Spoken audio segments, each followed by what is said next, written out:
Okay, so as you can see, I completed my very first sketchbook. It only took me 3 years, of course, of off and on practice, and I'm just gonna look through some of these things that I did, and and you can kind of see where I started from. Just very basic. Look at this self-portrait. Oh my God, that's not looking good. I started out just doing like just some practice books and just continuing over time, off and on, practicing some shading here. I had a book, Da Vinci, like a Da Vinci drawing course or something like that. I didn't really do it that much. I have a lot of drawing books, but there's very few that I actually did for very long. But you can see me just playing around with stuff, trying different things out, practicing some lines here, just a bunch of scribbles.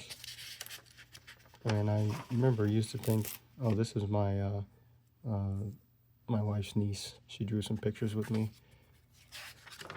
But I remember thinking when I started this, it was actually on a 1 week challenge called the Arena.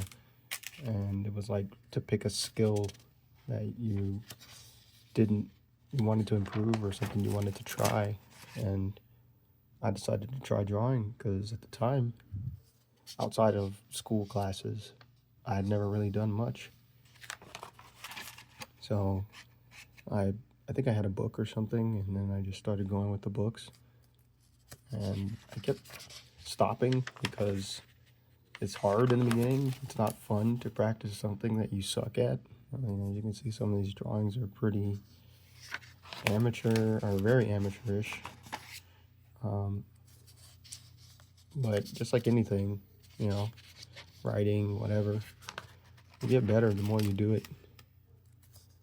You just keep trying different things and seeing what you like. And this is me trying to do some graphics for my podcast at the time, starting to get into faces. I'm really interested in character design, so I'd love to eventually design my own characters for my novels and create storyboards that I can use to bring visuals to my stories. So I bought a Japanese character creator book, and as you can see, some of these characters that I drew from just straight from the book, just copying, just getting a sense of perspective and structure. Helped a little bit, but I don't know. Just doing, these aren't bad over here, these faces. And then I was doing a Udemy course that was doing a lot of skeletons and stuff, or skulls. And so that was helpful for starting to get proportions down and learn about that, because I think that's one of the hardest things for beginners. I know it was for me, just making things look like they should look. I still struggle with it a lot. To be practicing circles, and more circles, lots of circles, more skulls, practicing just the proportions.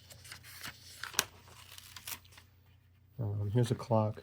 One of the things I noticed doing the Japanese books that I got is they emphasize more simpler designs, and you can tell if you've ever been to Japan, a lot of you just look at some of their advertisements and stuff, just simpler, not as much like it is over here in the West.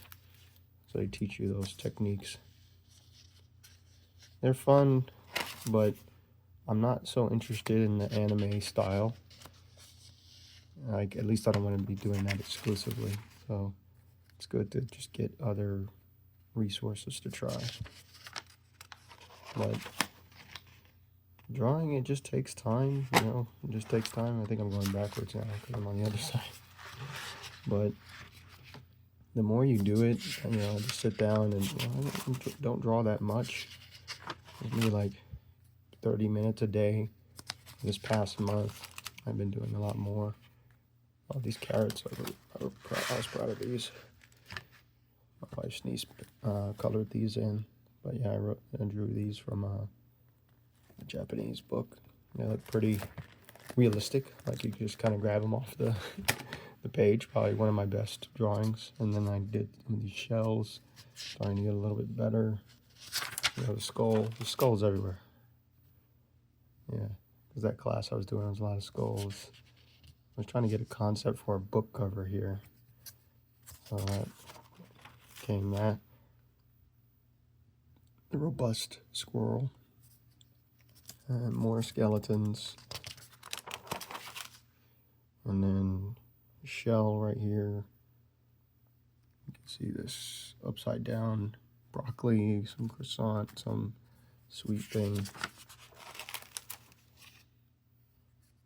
But right now I'm in the middle of a 100 days of drawing challenge. So trying to draw every day. There's an elephant. And it is helping.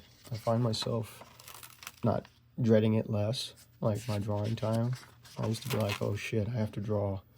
What am I going to draw? What am I going to do? But ever since I started that Proco drawing course, it's just really good drawing basics. It's really good at teaching you the fundamentals. I like this can too, you know, it's good. Just a regular box, just practicing these, some type of candy. This is from the Japanese book, working on proportions. Another thing I'm doing is I'm also drawing with my left hand. So you'll see sometimes I draw with my left hand. Like I can tell this was drawn with my left hand because it's more wobbly and stuff. But yeah, I think it's a good practice just to change things up and to build that stamina and tolerance and discipline. You can see this. This is, I was doing the Japanese book a couple of months ago. This city. That's pretty good. It's not bad.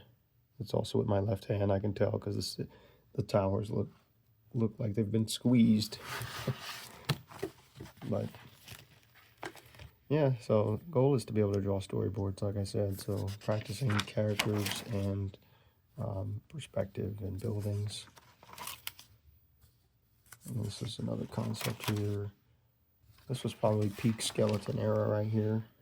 This was when I was getting pretty far in the course. But then the guy is good, the Udemy class, but it's a lot of vibe drawing, I call it. Just like not using AI or anything, but just like, oh, it's just this or just that. And I found I wasn't really grasping the fundamentals. He's just too advanced. So I went back down and bought a more beginner-friendly course. And we're getting into, this is the pair that I did. This is the beginning of the Proco class last month.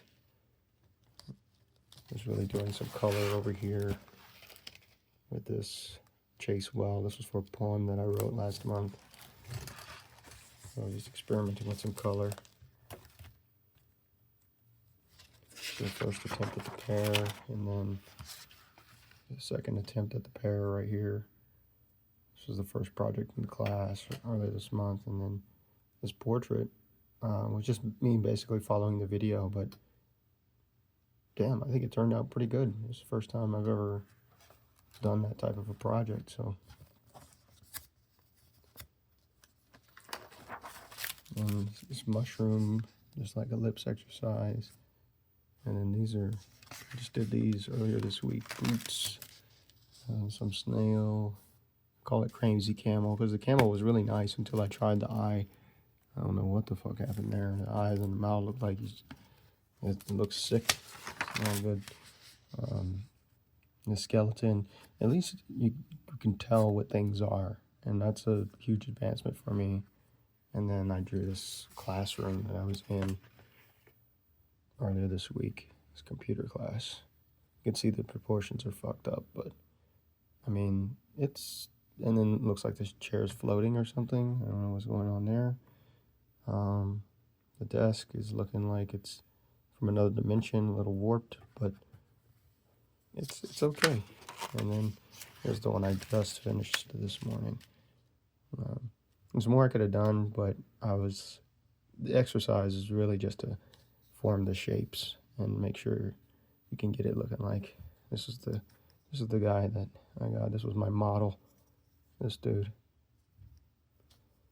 And so I had him like this, and I just took a picture and I drew him from that. So it's pretty good. You can almost overlay it like that. It's not bad.